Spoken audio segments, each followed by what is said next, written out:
पिछले बजट में 3003 करोड़ रुपए रखे, ये अभी तक 1000 करोड़ रुपए भी रिलीज नहीं करे। मुसलमानों का ओवरसीज स्कॉलरशिप बंद हो गया, मुसलमानों का बच्चों का फीस रिएंबर्समेंट का पैसे नहीं आ रहा। 1 तुला सोना देते बोले, सोना किधर गए कि नहीं मालूम। शादी मुबारक का चेक भी बहुत लेट हो रहा। आज केसीआर साहब ने जो रमजान के तोहफा लाया, आज तोहफा भी खत्म हो गया, तोहफा भी नहीं मिल रहा। 203 माइनॉरिटी रेजिडेंशियल स्कूल्स रखे, अभी ये बजट में भट्टी साहब ने बोले ये स्कूल को खत्म करेंगे, ये स्कूल्स को इंटीग्रेटेड स्कूल में मिला देंगे। बोले तो माइनॉरिटीज का आपको वोट चाहिए, लेकिन माइनॉरिटी का भलाई के लिए आपका सरकार कुछ नहीं करना चाहते क्या, मैं पूछना चाहता हूँ। अध्यक्ष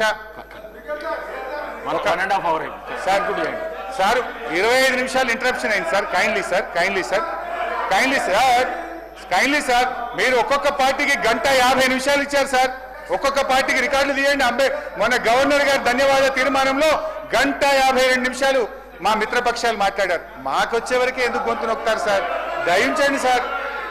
అధ్యక్ష, పంచాయతీరాజ్ అధ్యక్ష భట్టి గారు గౌరవనీయులు బడ్జెట్ లో గ్రామ స్వరాజ్యమే దేశ స్వరాజ్యం అన్నారు. ఎస్, ఐ అగ్రీ అధ్యక్ష. గాంధీ గారు చెప్పిన నినాదాన్ని గౌరవనీయులు భట్టి గారు చాలా గొప్పగా చెప్పారు. కానీ ఆచరణలో ఏం జరుగుతుంది? ఏ గ్రామానికైనా పోదామా? ఇవాళ పల్లెల పరిస్థితి ఏంది? ఈ రాష్ట్రంలో ప్రతి పంచాయతీ సెక్రటరీ 1,00,000 నుంచి 10 లక్షల రూపాయల అప్పుల పాలైపోయింది. అప్పులు లేని పంచాయతీ సెక్రటరీ లేడు. బుగ్గలు వేయాలన్నా, ట్రాక్టర్లో డీజిల్ పోయాలన్నా గ్రామ పంచాయతీలకు నిధులు విడుదల కాక ఇవాళ పారిశుద్ధ్యం కుంటుబడిన పరిస్థితి అధ్యక్ష. బిల్లులు రాక మాజీ సర్పంచులు ధర్నాలు చేస్తున్నారు, ఆత్మహత్యలు చేసుకుంటున్నారు. ఆనాడు పల్లె ప్రగతి కింద ప్రతి నెల పల్లెలకు 277 కోట్లు, పట్టణాలకు 174 కోట్లు ఇచ్చాము అధ్యక్ష. ఈ ప్రభుత్వం వచ్చిన తర్వాత అది బంద్ అయింది. ప్రతి పల్లెకు ఈ రాష్ట్రంలో ట్రాక్టర్ 12,941 ట్రాక్టర్లు ఇచ్చాము అధ్యక్ష.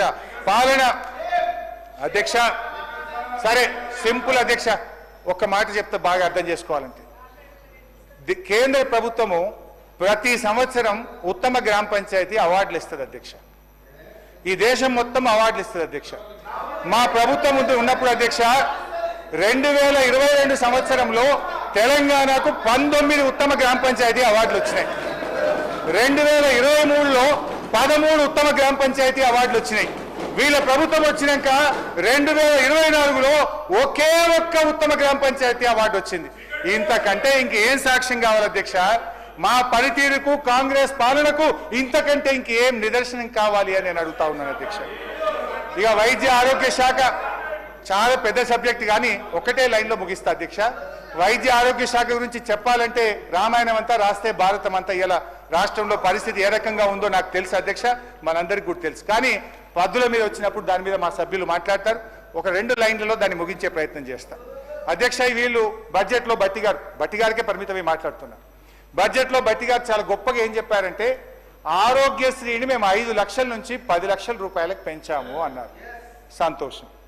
అయితే నేను మొన్న నా దగ్గర డేటా ఉంది అధ్యక్ష, ఇన్ఫర్మేషన్ యాక్ట్లో ఆరోగ్యశ్రీ నుంచి వివరాలు సేకరించిన. అడిగాను, ఈ ప్రభుత్వం వచ్చిన తర్వాత 5 లక్షల పైన ఆరోగ్యశ్రీ కింద ఎంతమందికి లబ్ధి చేకూరింది, ఎన్ని రూపాయలు ఇచ్చారు అని అడిగాను అధ్యక్ష. నేను అడిగిన నాటికి అప్పుడు 110 చెప్పిండ్రు, కానీ దాదాపు మొత్తం 5 లక్షల పైన ఈ రాష్ట్రం మొత్తంలో ఆరోగ్యశ్రీ కింద వైద్యం అందింది కేవలం 200 లోపు మాత్రమే. వీళ్ళు ఖర్చు పెట్టింది కేవలం 12 కోట్ల లోపు మాత్రమే. అయితే ఇక్కడ ఇంకొక విషయం చెప్పాలి అధ్యక్ష. ఏంటిదంటే అధ్యక్ష, ఇవాళ మాదేమో చేసింది ఎక్కువ, చెప్పుకునేది తక్కువ. వాస్తవానికి బీఆర్ఎస్ ప్రభుత్వ హయాంలో, I'm on record, if I'm wrong you please correct me Bhatti గారు. బీఆర్ఎస్ ప్రభుత్వ హయాంలో ఆరోగ్యశ్రీ కింద 5 లక్షల రూపాయల పైన 607 మందికి మేము వైద్యం అందించాం. 607 మందికి 40 కోట్ల రూపాయలతో ఉచిత గుండె శస్త్రచికిత్సలు, కిడ్నీ మార్పిడిలు మేము 10-12 లక్షల రూపాయలు కూడా ఆరోగ్యశ్రీ కింద ఇచ్చాం అధ్యక్ష. మేమేమో చేసింది చెప్పుకోలేదు, మేము చేసింది, వీళ్ళేమో చేసింది తక్కువ, చెప్పుకునేది ఎక్కువ ఉన్నది అధ్యక్ష. ఇక మా R&B శాఖ గౌరవనీయులు భట్టి గారు R&B శాఖ గురించి మాట్లాడుతూ హ్యామ్ మోడల్ చేస్తున్నాము అన్నాడు. హ్యామ్ మోడల్ అంటే హైబ్రిడ్ యాన్యుటీ మోడల్. 40-60 రాష్ట్రం 40 ఇస్తుందట, 60% కాంట్రాక్టర్లు పెడతారట. మరి 60% కాంట్రాక్టర్లు పెట్టిన డబ్బు ఏ రకంగా చెల్లిస్తారు? టోల్ గేట్లు పెడతారా, లేదు రాష్ట్ర ప్రభుత్వం మీద వచ్చే 10 ఏళ్ల పాటు అప్పుల భారాన్ని మోపుతారా? గౌరవనీయులు భట్టి గారు తమ రిప్లైలో చెప్పాలని నేను భట్టి గారిని కోరుతా ఉన్నా అధ్యక్ష. ఎందుకంటే అధ్యక్ష మీది కాదండి, నేను భట్టి గారిని అడుగుతున్నా. అరే what is this sir, what is this? గౌరవ సభ్యులు హరీష్ రావు గారు వారికి తెలియజెప్పేది అంటే 40% కాంట్రాక్టర్స్కు రాష్ట్ర ప్రభుత్వం చెల్లించి 60% ప్రైవేట్ ఫైనాన్స్ గవర్నమెంట్ షూరిటీ ఇచ్చి ఫైనాన్స్ బ్యాంకర్స్ ద్వారా లోన్ తీసుకొని కంప్లీట్ చేయాలని మాట్లాడు. మీరు 60% కాంట్రాక్టర్ అన్నారు, తప్పది. పంచాయతీరాజ్ కూడా అదేవిధంగా 12,000 కిలోమీటర్లు, మాది ఒక 12,000 కిలోమీటర్లు, ఎవ్రీ ఇయర్ 4,000 కిలోమీటర్స్ లెక్క కంప్లీట్ చేయాలని ఏప్రిల్ 2nd వీక్లో టెండర్స్ ప్రాసెస్ స్టార్ట్ చేసి మే జూన్ వరకు వర్క్ స్టార్ట్ చేయాలి. ఎందుకంటే అధ్యక్ష ఇవన్నీ ఎందుకంటే 10 సంవత్సరాలు ఒక్క గుంట పూడలే, ఒక్క రోడే లే, ఒక కట్టిన కాలేజీ కూలిపోయింది. వీళ్ళు ఏమైనా ఇలా దోపిడిగా రోడ్ అధ్యక్ష ఒకటే చెప్పదలుచుకున్నాను మనకు సార్ అధ్యక్ష మనం చూస్తున్నాం. మన అంటే నేను ఆర్ఎండ్బి మినిస్టర్గా నేషనల్ వ్యవహారంతో మన ప్రపంచంలోనే యాక్సిడెంట్లలో భారతదేశంలో ఎక్కువ మంది యాక్సిడెంట్ జరుగుతున్నాయి. ఇండియా మళ్ళీ భారతదేశంలో ఈ తెలుగు రాష్ట్రాలలోనే ఎక్కువ యాక్సిడెంట్లలో మరణించడం, హ్యాండీ కావడం జరుగుతుంది.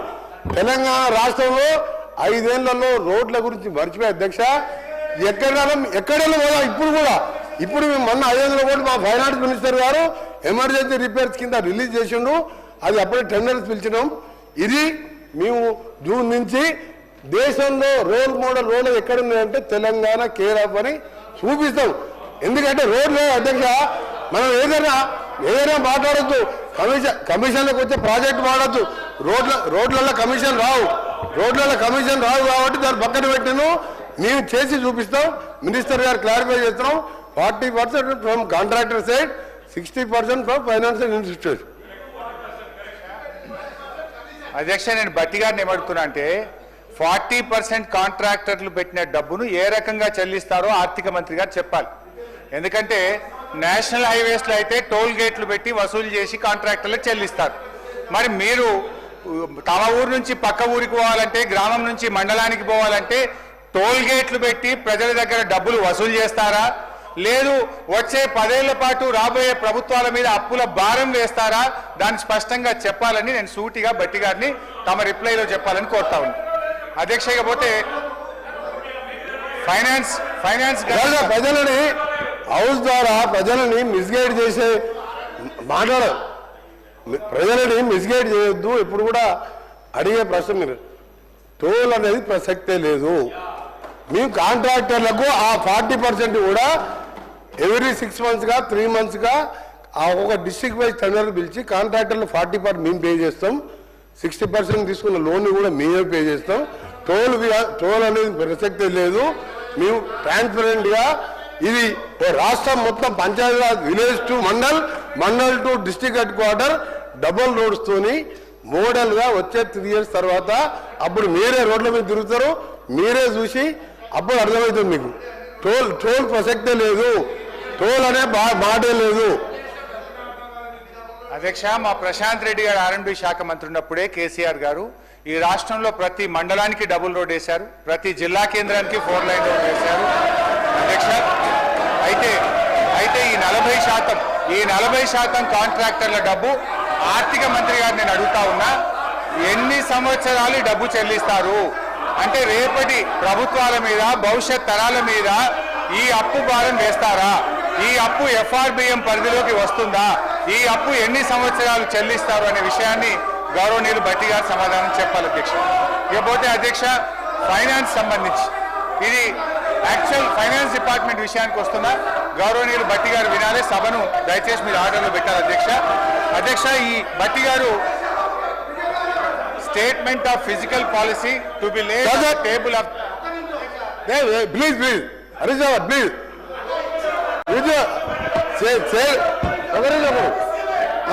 గౌరవ స్పీకర్ గారు అలాగే హరీష్ రావు గారు రిక్వెస్ట్ చేస్తున్నారు. ఒకటే నిమిషం సార్, ఎక్కువ ఒక రీజన్ సార్ సార్ మీరు ఇప్పుడు హరీష్ రావు గారు చాలా అంటే నేను దాన్ని ఏ లాంగ్వేజ్ చెప్పాలని చెప్పలేను, ఇంతకంటే ఇంకా పెద్ద జోగు ఉండదు అనుకుంటా. నేను ఒక సిరిసిల్ల, సిద్దిపేట, గజ్వెల్ ఈ మూడు సింగరేణి మినరల్ సార్ సింగరేణి ద్వారా Singareni mineral fund, CSR fund, state government fund ఈ మూడు కార్యదర్శులు సార్ మూడు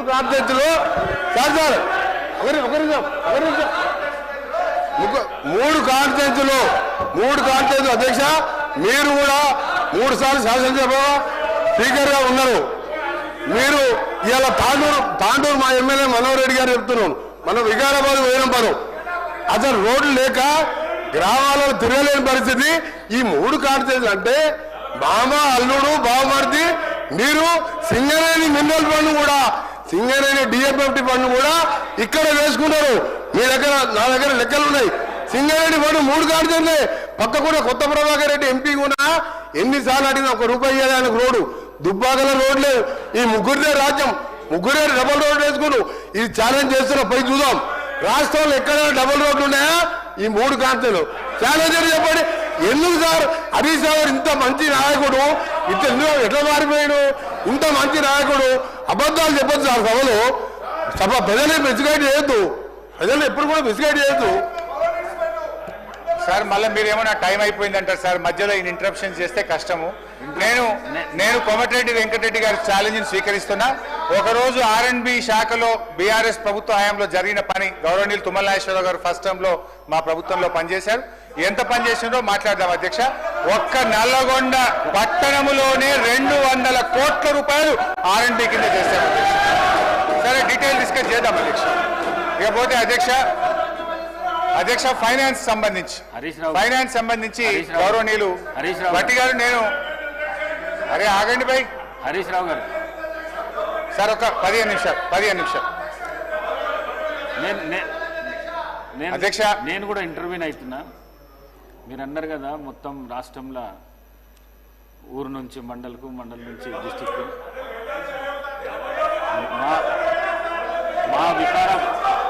మా వికారాబాద్ జిల్లా లోపట రోడ్లు లేక పిల్లనిచ్చే పరిస్థితి లేదు.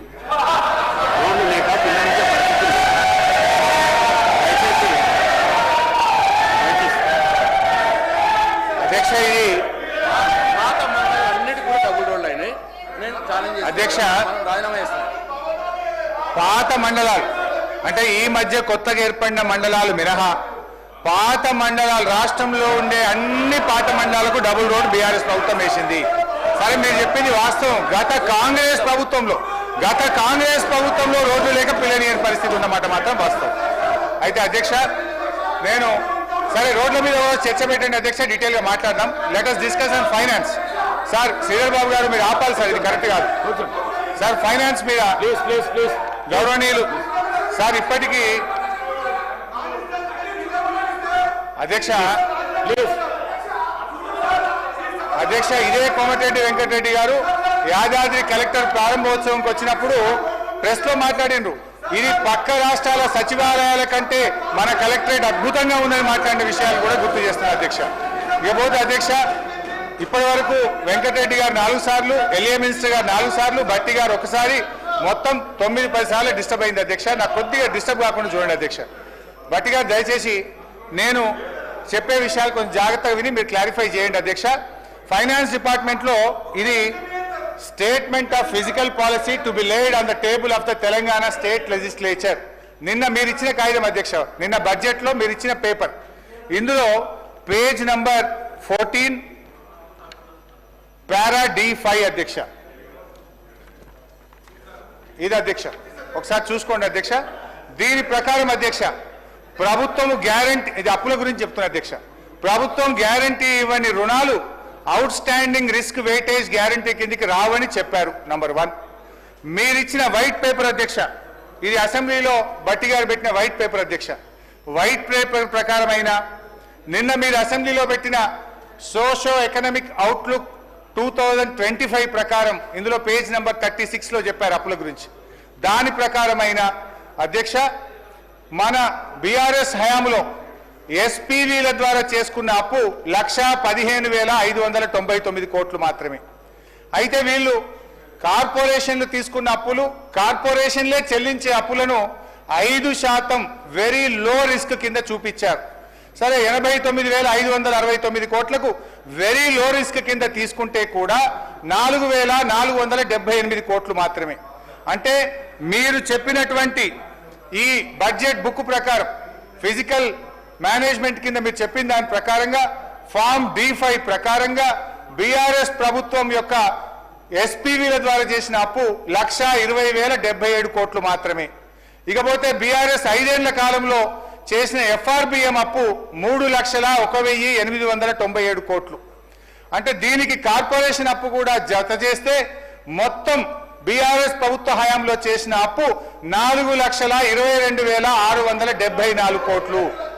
ఇదే సభలో పోయినసారి అప్పుల మీదనే మాట్లాడుతూ 4,17,000 మాత్రమే చెప్పాను.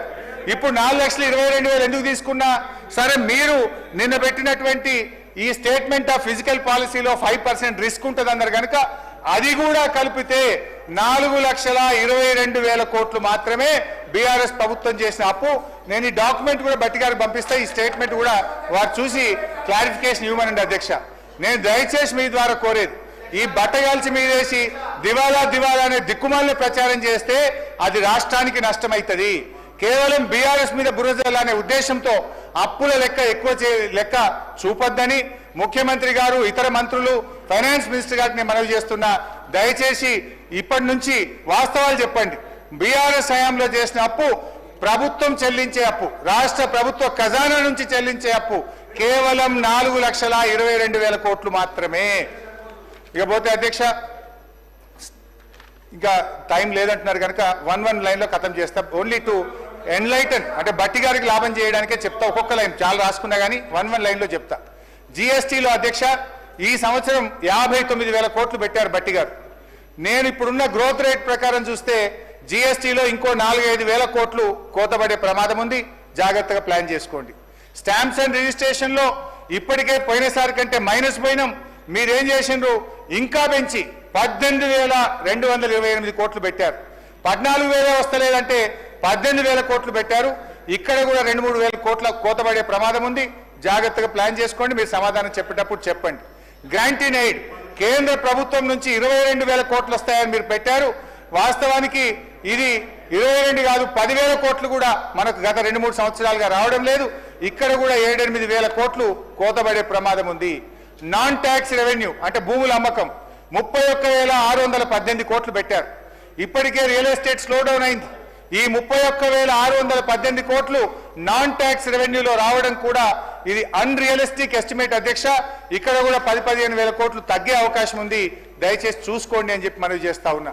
అంటే బడ్జెట్ అంచనాలు అధ్యక్ష, మీరు 2024-25లో